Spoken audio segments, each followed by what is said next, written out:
श्रोता प्रेमियों, मैं राम सागर शास्त्री आप लोगों के समक्ष रखने जा रहा हूं एक प्रसंग, हरिश्चंद्र की कथा।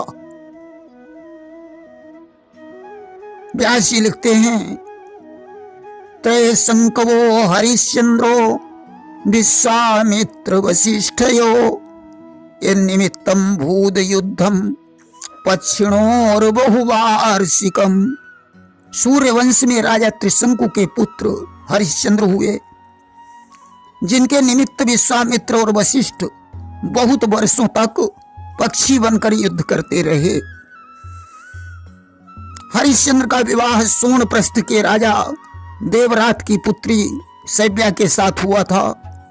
जब इनके यहाँ कोई संतान नहीं हुई तो राजा दुखी हो गया। एक दिन उदास मुद्रा में देखकर देवर्षि नारद ने दुखी होने का कारण पूछा। राजा ने कहा, देवर्षि मेरे कोई संतान नहीं है। देवर्षि नारद ने कहा, आप वरुण देव की शरण में जाइए, आपके संतान अवश्य होगी। अस्तु राजा वरुण देव की शरण में पहुंचा। उसने वरुण से कहा, यदि वीरो महाराज तेनैव त्वाम यजेयति। महाराज, यदि मेरे पुत्र होगा तो मैं उसी से आपका यजन करूंगा। आज वरुण देव की कृपा से सैव्या ने रोहिताश नामक एक पुत्र को जन्म दिया।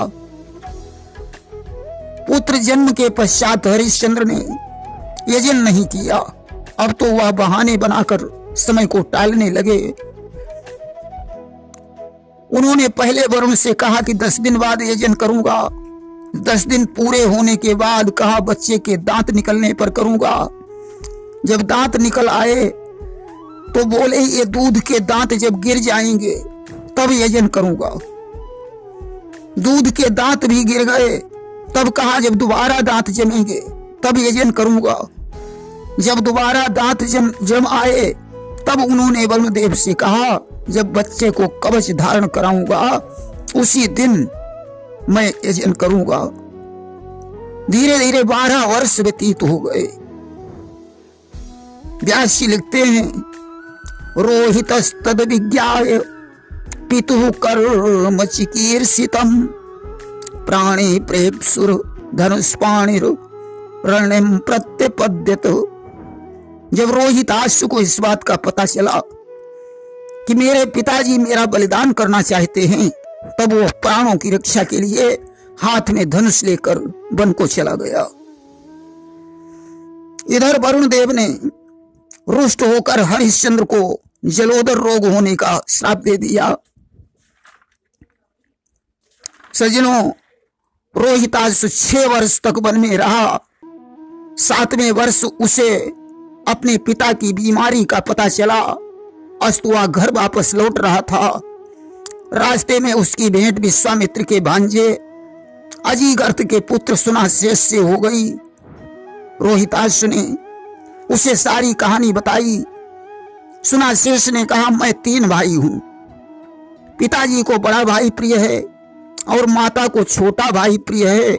मुझे कोई नहीं चाहता है, इसलिए तुम यजन के लिए पिताजी से मुझे खरीद लो। आज रोहिताश्व ने ऐसा ही किया। 100 गायें देकर सुनाशेष को खरीद लिया। रास्ते में उनकी भेंट विश्वामित्र से हो गई। उन्होंने योग बल से सब कुछ जान लिया। सुनाशेष को वेद की ऋचाएं प्रदान की और कहा, इनका पाठ करने से तुम्हारी मृत्यु नहीं होगी। आज हरिश्चंद्र ने रोहिताश्व को देखा, बड़े प्रसन्न हुए। उन्होंने वशिष्ठ, जमदग्नि, अमास्य तथा विश्वामित्र आदि ऋषियों के द्वारा वरुण यज्ञ प्रारंभ करवाया। विश्वामित्र जी होता बने। वशिष्ठ जी ने ब्रह्मा का पदभार ग्रहण किया। इस यज्ञ में प्रसन्न होकर देवराज इंद्र ने हरिश्चंद्र को एक स्वर्ण रथ प्रदान किया। यहीं से हरिश्चंद्र सत्य सिंधु, दानवीर और प्रतापी राजा बन गए, जिनका यश 14 भुवनों में छा गया। एक बार की बात है, ब्रह्मा जी की सभा में विश्वामित्र और वशिष्ठ जी बैठे हुए थे। वहां चर्चा होने लगी, इन दिनों पृथ्वी लोक में सत्यवादी, धर्मनिष्ठ और दानवीर कौन है? वशिष्ठ जी ने कहा, इन दिनों पृथ्वी लोक में हरिश्चंद्र के समान कोई राजा नहीं है, जिसकी कीर्ति आज 14 भुवनों में छाई हुई है। मुझे हरिश्चंद्र के ऊपर अभिमान है, कारण वह हमारा शिष्य है। विश्वामित्र ने कहा, बस मुनिवर, ज्यादा तारीफ करने की जरूरत नहीं है। बिना आंच के सोने की जांच नहीं होती है। मैं परीक्षा लेकर देखूंगा कि आपकी बात में कितनी सच्चाई है। जब तक परीक्षा हो न सके तब तक सत्य नहीं मानूंगा। आंखों से जब ही देख लूंगा उस समय सत्यता जानूंगा। वशिष्ठ जी ने कहा, ठीक है, अगर नहीं मानते हो तो परीक्षा ले लो। आज विश्वामित्र ने सूकर का वेश बनाया और जाकर हरिश्चंद्र के उपवन को उजाड़ने लगे। माली ने पहुंचकर हरिश्चंद्र को सूचना दी। आज वे धनुष पर बाण चढ़ाकर बगीचे में पहुंचे। इधर विश्वामित्र ने हरिश्चंद्र को आते हुए देखकर अपना वेश बदल दिया। वे ब्राह्मण बन गए और उन्होंने माया के द्वारा एक वर और एक कन्या को उत्पन्न कर दिया। राजा ने वहां पहुंचकर उन्हें प्रणाम किया। मुनिवर ने आशीर्वाद देकर कहा, राजन, मैं तो आपके पास अयोध्या में आने वाला था। चलो अच्छा हुआ कि आप इस उपवन में ही मिल गए। मैं बड़ा गरीब ब्राह्मण हूं, यह मेरी कन्या है। इस वर के साथ मैं इसका विवाह करना चाहता हूं। मैंने सुना है आप दीन दुखियों की सहायता करने वाले हैं। अब जैसे भी बने इस कन्या के हाथ पीले करवाइए। राजा ने कहा, विप्रदेव, इसके लिए आपको अयोध्या में ही चलना पड़ेगा। विश्वामित्र ने कहा, राजन, इसके लिए सिर्फ संकल्प की जरूरत है। राजा ने कहा, विप्रदेव, यहां तो सिर्फ मेरे पास कुंजी और लगाम है। यदि उससे काम चलता हो तो बेशक संकल्प कर दीजिए। कि नृप बोले, संकल्प क्या कर दूं करुणाधाम, केवल मेरे पास है कुंजी और लगाम। विश्वामित्र ने कहा, हाँ राजन, कुंजी और लगाम से ही काम चल जाएगा। आज कुंजी और लगाम का संकल्प पढ़ दिया। अब विश्वामित्र ने कहा, राजन, संकल्प पढ़ाई में 60 बार सोना और देना होगा। राजा ने कहा, विप्रदेव, अब तो आपको अयोध्या में ही चलना होगा। आज अयोध्या में पहुंचकर राजा ने सेवक को बुलवाकर कहा, विप्रदेव को 60 बार सोना दे दो। विश्वामित्र मुस्कुराकर कहने लगे, राजन, होश को ठिकाने करो कि यह राजकोष, सेना, शासन, कुंजी लगाम पर निर्भर है। यह जनता मेरी जनता है, यह नौकर मेरा नौकर है। यह नौकर अब तुम्हारा नौकर नहीं, मेरा नौकर है। यह खजाना तुम्हारा नहीं बल्कि मेरा है। दे चुका दान में हमको लगाम ताली है, तो संपदा सल्तनत कुल हो चुकी हमारी है। अब तो राजा की आंखें खुल गई। हाँ, अब क्या किया जाए? ब्राह्मण की दक्षिणा कैसे अदा करूं? राजा महलों में पहुंचा। रानी सेव्या ने उदास देखकर कारण पूछा। राजा कहने लगा, प्रिय, बहुत बड़ी समस्या है। कि क्या कहूं मैं प्रिय, कुछ न जाता कहा।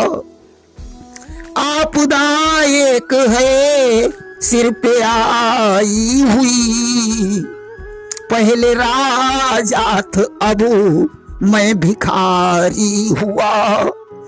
चिंता इसी है तो दिल में समाई हुई। राजा ने कहा, प्रिय, आज मुझे एक ब्राह्मण ने छल लिया, कुंजी और लगाम का संकल्प करवाया। अभी उसकी दक्षिणा बाकी है। सोच रहा हूं वह दक्षिणा कैसे अदा करूं। रानी ने कहा, नाथ, मैं और पुत्र रोहित तथा आप तीनों प्राणी बिककर विप्रदेव की दक्षिणा अदा कीजिए। आज सलाह करके तीनों प्राणी विश्वामित्र के पास पहुंचे। राजा ने हाथ जोड़कर निवेदन किया, विप्रदेव,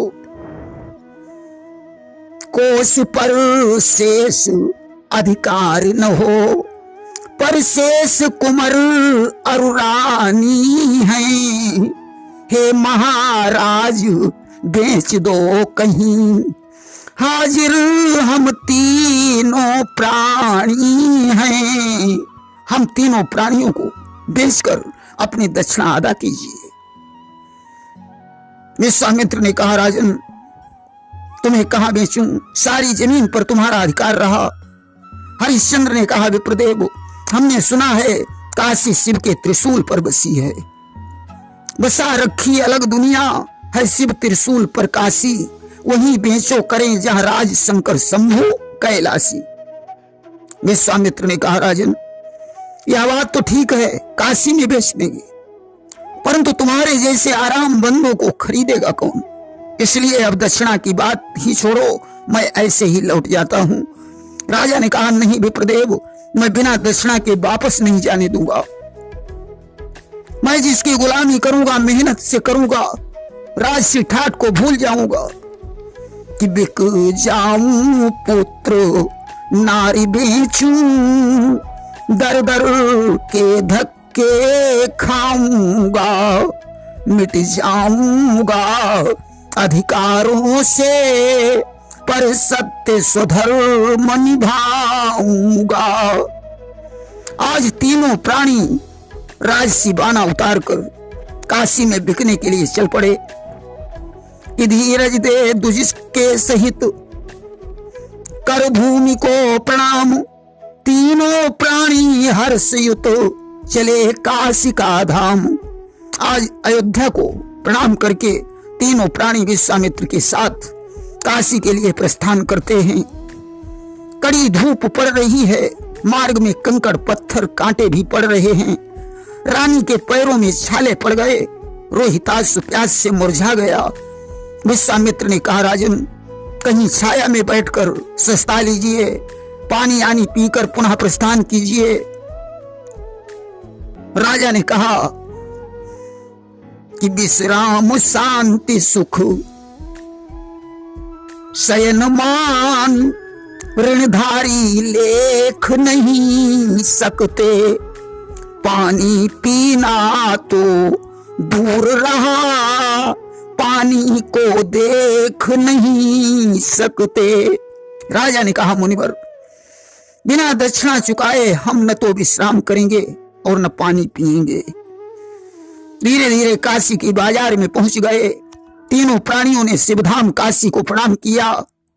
राजा ने आवाज लगाई कि धर्म के नाम पर कोई दास बनाने आए, सत्य के काम में कोई हाथ बटाने आए, दीन के साथ दया भाव दिखाने आए, डूबती नाव को कोई हाथ लगाने आए। तब तक वहां कालू भंगी आ गया। उसने कहा, क्या तुम मरघटिये का काम कर सकते हो? राजा ने कहा, मैं मरघटिये से भी घटिया काम करने के लिए तैयार हूं, बस मुझे 20 भार सोना दे दो। आज कालू भंगी तैयार हो गया। तब तक रानी ने कहा, स्वामी, आप पहले बिक जाएंगे तो दक्षिणा अदा कैसे होगा? पहले मुझे बेचो। तब तक एक ब्राह्मण आ गया। उसने रानी और पुत्र को खरीद लिया, 40 भार सोना दिया। अब रानी ने कहा, स्वामी, अब तुम अपने को बेचो। हरिश्चंद्र ने 20 भार सोने में कालू के हाथ स्वयं को बेच दिया। मुनिवर को 60 भार सोना प्रदान किया। रानी और पुत्र ब्राह्मण के साथ चले गए। हरिश्चंद्र मरघट की रखवाली करने लगे। दोनों को बिछड़ने का बहुत बड़ा दुख रहा कि यहाँ धर्मधर बन गए मरघट के रखवार, वहां फूल लेने गया रोहित राजकुमार। एक दिन की बात है, रोहिताश्व पूजा के लिए फूल लेने के लिए बगीचे में पहुंचा। वहां उसे सर्प ने डस लिया और उसकी मृत्यु हो गई। अब तो रानी को ज्यों ही उसकी मृत्यु की सूचना मिली, पछाड़े खा खा कर रोने लगी। पुत्र को छाती से लगाया, आधी साड़ी फाड़कर उसने पुत्र की लाश को लपेटा और मरघट पर पहुंची। ज्यों चिता बनाकर तैयार की, तब तक कांधे पर लठ रखे हुए हरिश्चंद्र जी आ गए। उन्होंने कहा कि देवी लक्ष्मी दे प्रथम इस मसान का दान, पीछे करने पाएगी अग्निदाह संधान। हरिश्चंद्र ने कहा देवी पहले मरघट का कर दीजिए, इसके बाद आप चिता जला सकती हैं। सैब्या ने आंखों में आंसू भरकर कहा कि मांगो कर इधर न आंखें कर लो छाती पहले पत्थर, पर सोच समझ कर कहो नाथ क्या रखा है दुखियारी पर। उसने कहा नाथ बड़ी कठोर परीक्षा है, अब मैं अपनी लज्जा को कैसे बचाऊं। आधी साड़ी फाड़कर मैंने पुत्र की लाश को ढक दिया, अब चौथाई साड़ी से मेरा बदन कैसे ढक पाएगा। हरिश्चंद्र ने कहा देवी कुछ भी हो, ये अंतिम लज्जा तो बचानी ही होगी। आज रानी ने ज्यों आधी साड़ी में से आधी साड़ी फाड़नी चाहिए, भगवान विष्णुदेव प्रकट हो गए। मरघट का दृश्य ही बदल गया, मरघट उद्यान स्वरूप बन गया, रोहितास जीवित हो गया। आकाश में दुंदुभियां बजने लगी। यो ब्राह्मण बेसी गाधिनंद जयकारे आज लगाते हैं, चांडाल वेशधारी यमपति धर्म का रूप दिखलाते हैं। विप्रदेव विश्वामित्र बन गए, चांडाल धर्मराज बनकर प्रकट हो गए। आज हरिश्चंद्र सैब्या और पुत्र के सहित विष्णुदेव के चरणों पर गिर गए। भगवान ने कहा हरिश्चंद्र तुम्हारे जैसे दानी संसार में अधिक नहीं हो सकते हैं, कि चलिए विमान तैयार खड़ा, सुरपुर का राज करो राजन, सुकुमार सलोने रोहित को भारत का ताज धरो राजन। राजन रोहितास को राज समर्पित करके तुम विमान पर बैठकर स्वर्गलोक को चलो। आज राजा और रानी दोनों विमान पर बैठकर स्वर्ग को चले गए। इधर रोहितास अयोध्या का राज्य करने लगे। इसीलिए कहा गया है कि जिसको धरा धरे रहे वो धारणा धरो, रह जाए नाम लोक में उस नाम को मरो। करनी का करण रूप हो वो करनिया करो, डरना है अगर आपको तो पाप से डरो। प्रेम से बोलिए वृंदावन बिहारी लाल की जय।